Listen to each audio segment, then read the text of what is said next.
templo. Ang mga pagbasa natin ay tungkol sa mga ng Diyos. Sa unang pagbasa na nakita natin, yung ipinahayag ni Propeta Ezekiel, kanyang ipinapahayag yung templo na may bukal sa altar. Sa kanyang templo ito sinasabi ni Propeta Ezekiel.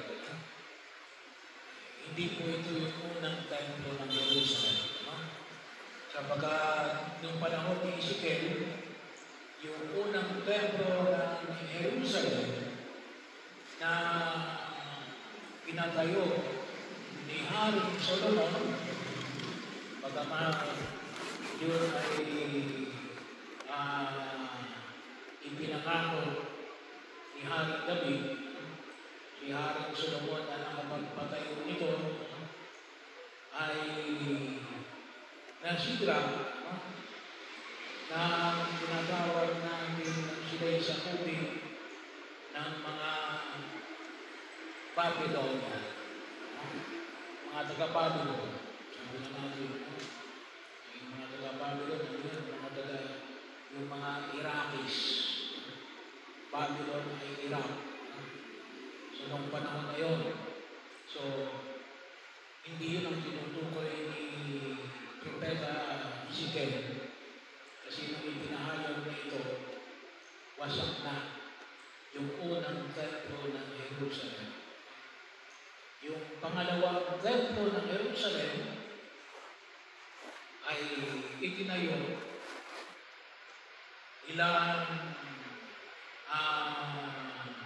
taon pa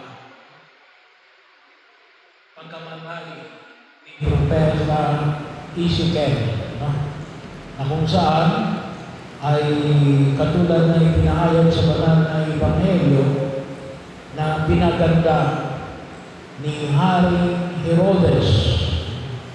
So, si Haring Herodes, ito yung dalawa ko si Herodes, yung King Herod the Great, at saka itong Herodes na pinakasama niya si Herodias. So, pag-ama ito, yung King Herod the Great ay yung Herod noong si Jesus ay isinilang. So, yung anak niya, ito na yung Herod noong si Jesus ay ipinako sa krus. So, yung Herod na ito na nagpaganda sa ikalawang templo ng Jerusalem ay kanyang pinagsumikapan na ayusin at paayusin ito sa loob ng 46 na taon. Kaya yung sabi ng mga Hudyo, na wawasakin ko ito, yung tinayo ng sa loob ng 46. So, pero hindi po rin po yun ang tinutukoy na templo ni Propeta Ezekiel. Anong templo yun na tinutukoy ni Propeta Ezekiel na mayroong bukal doon sa altar, na kung saan ay bukal ng tubig. Kung tutusin mo, ito tumutukoy na sa kapanahunan na Jesus. So, bahagi yun. So, tulad nyo na pinamalik natin pag pinag-usapan natin yung templo ng Jerusalem, ngayon, wala na yung templo ng Jerusalem. Ano na yun ang makikita natin? Ay yung mosque ng mga Muslim. Kaya medyo controversial yun. Pag pinag-usapan natin yung templo ng Jerusalem. But anyway, bakit natin binibigyan ng pagpapalaga yung mga templo?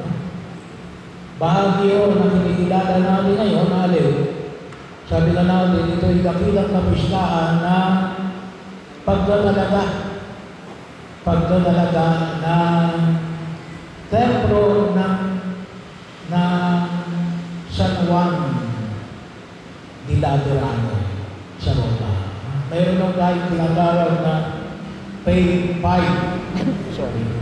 five major churches of Rome. At ang isa rito ay yung tinatawag natin St. John Lateran Church. At ipinagdiriwang natin ang kanyang kapistahan sa araw na ito. Bakit? Kasi bahagi yung na kinikilala natin na ito yung tinatawag natin Mother of all Churches. Ito ang pinakaunang basilika ng simbahang Katolika. Mas nauna po ito sa Basilica of St. Peter. Kailan mo na itayo ito St. John Lateran Church? Ito po itinayo noong si Emperor Constantine ay naging emperor ng Roman Empire. At around 300. So, bahagi yun. Kasi sa loob ng 300 taon ay bago dumating si Emperor Constantine, ang pagiging Katoliko ay isang kasalanan.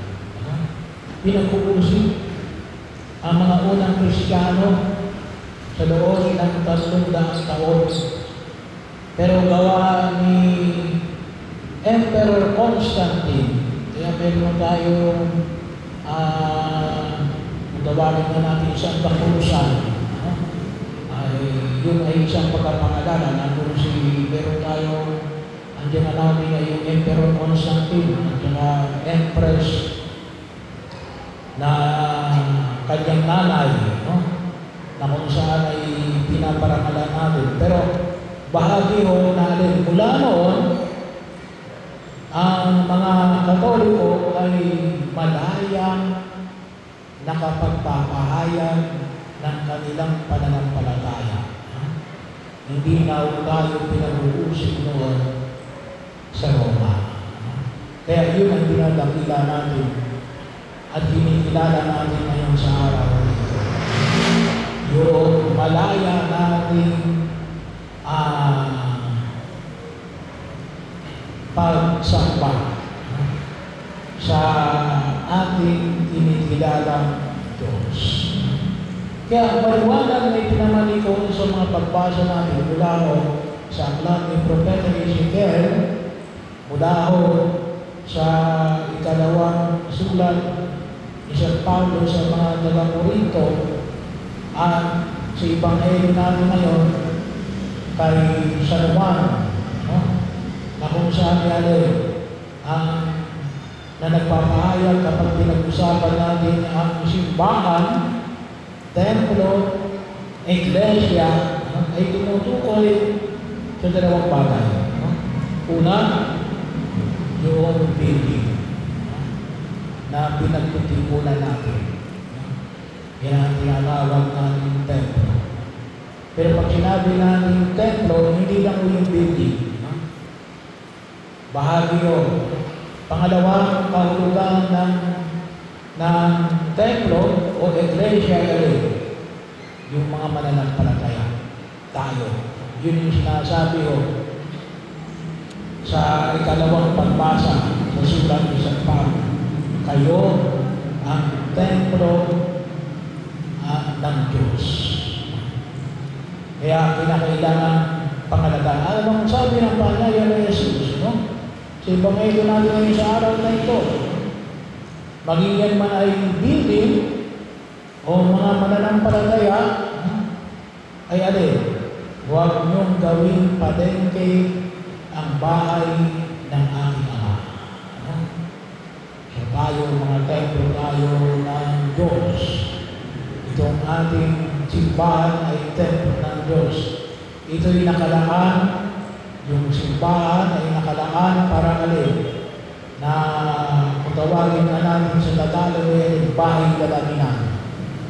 Ito tayo magdarasal. Anaway, paggamit natin ito sa tunay na kalutayuan na ito, panalangin. Kaya yun ang ibig sabihin, dedication, Alam niyo yung ating pamparokyang simbahan, bagamat matagal na yung simbahan, hindi pa dedicated yan. No? Liturgically. No? Pag sinabi natin liturgically. Pero sana po ay makita natin, sana na ang ating mga bahay dalangin ay tunay na mailaan natin bilang bahay dalangin. Yan ang lugar. Bagaman pwede kayong magdasal anywhere, no? Kasi kayo rin ay templo ng Espiritu Santo, no? Nananahan din sa atin ng Diyos. Pero huwag din natin kalimutan yung building na kinakailangan natin pangalagaan. Kaya, napakalaga rin po yung hamon na lang ako, no? Ay tunay namin pangalagaan yung templo na ito. No? Sa hamon ay pinapahayag mo natin na yung panahon na ito may malaking challenge para sa bawat isa sa atin. No? Lalong-lalo na po sa usapin ng ngayon, maliwanag na maliwanag, yung tinatawag mo natin korupsyon.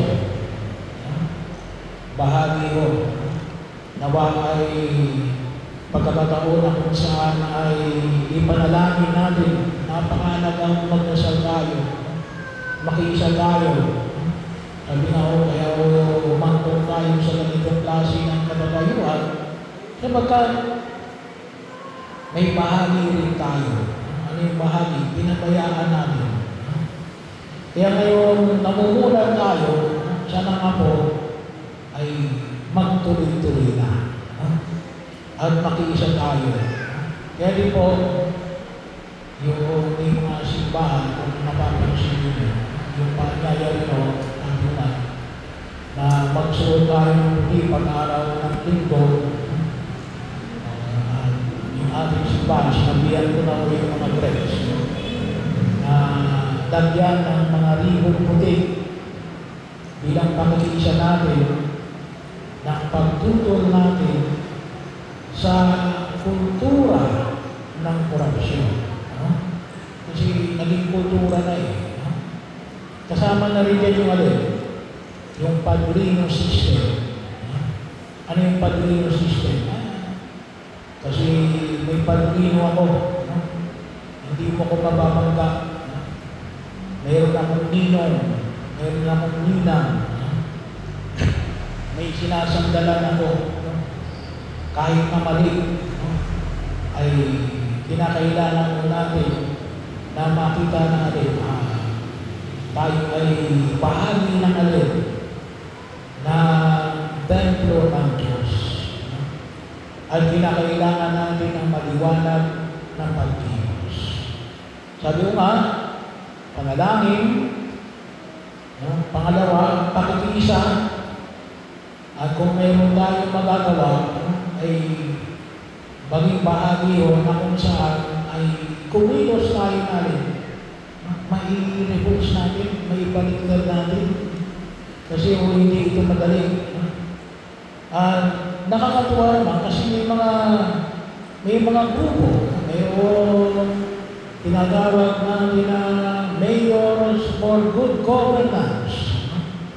May mga grupo na kung tawagin natin ay yung Digital Creator Against Corruption. At marami pang mga ibang mga grupo na nagbibigay upang labanan ang ganitong uri ng kalakaran sa lipunang ginagalaman natin. At bakit? Kasi sana makita natin pinanahanan tayo ng Diyos. Huwag natin kalimutan natin tayo ay mga templo ng Diyos. At sana maging maliwanag natin ito yung magbigay sa atin ng karagdagan na labanan ng anumang uri na hindi makadiyos. at mga bagay na hindi kalugod-lugod sa paningin ng Diyos. Isa pa rito, no? Ang mga itinutuloy natin mga kasalanan, katulad na lamang ang tinatawag natin korupsyon sa lipunang ating dinadalaman.